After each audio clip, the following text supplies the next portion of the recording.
नमस्कार मंडळी. तर तुम्ही म्हणत असाल मी दाढी मिशे काढून एकदम चक्कचक होऊन कुठे चाललोय. तर मंडळी, आज आमचा भारुडाचा शो होता. मी स्टेशनला पोचलो, येणारी ट्रेन पकडली आणि थेट जाऊन पोचलो छत्रपती शिवाजी महाराज नाट्य मंदिर दादर येथे. आणि इथे आमच्या भारुडाचा पोस्टर लागला होता आणि सर्व तिकीट संपल्या होत्या मंडळी, त्यामुळे आम्ही हाऊसफुलची पार्टी लावलेली.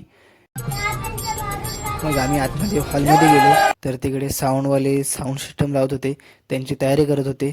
आणि इकडे आमच्या गवळणी तयार होत होत्या, साडी लावत होत्या. मग मीही माझ्या पात्रानुसार साडी लावली आणि इकडे मेकअपचं काम चालू होतं. आणि हे आमचे राधाकृष्ण सोबतच मेकअपला बसले होते. मग जसा त्यांचा मेकअप झाला तसा मीही मेकअपला बसलो, माझा मेकअप केला. आणि हे आरशामध्ये बघून व्हिडिओ फोटो काढतात तसलं करत होतं, पण तसलं काय मला जमलं नाही. आणि इकडे यूट्यूबर पत्रकार आले होते, तर ते त्यांचे व्हिडिओ शूट करत होते. आणि मंडळी, मी पहिली लावलेली साडी मला काही बेस वाटत नव्हती. मग मी साडी चेंज केली. आपण म्हणतो बायकांना लई नटायला टाईम लागतो, पण खराच टाईम लागतो लई नटायला, ते मला आज समजलं. पिनअप वगैरे करायला लई टाईम लागतो. ह्या काकाने माझा पिनअप केली. आणि इकडे आमचे आपले महाराज तयार होत होते, इकडे खान तयार होत होते. आणि मीही थोडा तयार झालेलो, थोडा मेकअप अजून बाकी होता. दागिने वगैरे घालून तयार झालो होतो. आणि ही माझी बहीण मला थोडी मदत करायला आली होती. मग थोडा अजून मी पिनअप वगैरे केलं आणि आमचा कार्यक्रम सुरू झालेला.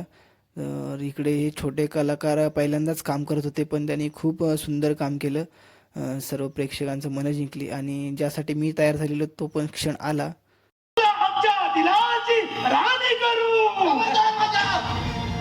अरे अम्मा राशीची रणरागिणी आहे मी. एक वेळ मान तोडून दे, पण मान तोडणार नाही. प्रेक्षकांनी खूप भरभरून प्रेम दिलं आणि मग आम्ही कार्यक्रमाची सांगता केली. प्रेक्षक निघून गेले आणि सर्व आम्ही आवरायला लागलो. प्रत्येक कलाकाराने आपापलं सामान घेतलं आणि घरी निघाले. आणि माझी एवढी घाई झाली ना की मी व्हिडिओ उभी काढतोय की आडवी काढतोय मलाच काय समजत नव्हतं. अखेर ट्रेनमध्ये जाऊन बसलो आणि नशिबानं मला बसायला मिळालं. तर मंडळी, भेटूया पुन्हा नवीन व्हिडिओमध्ये. Bye bye.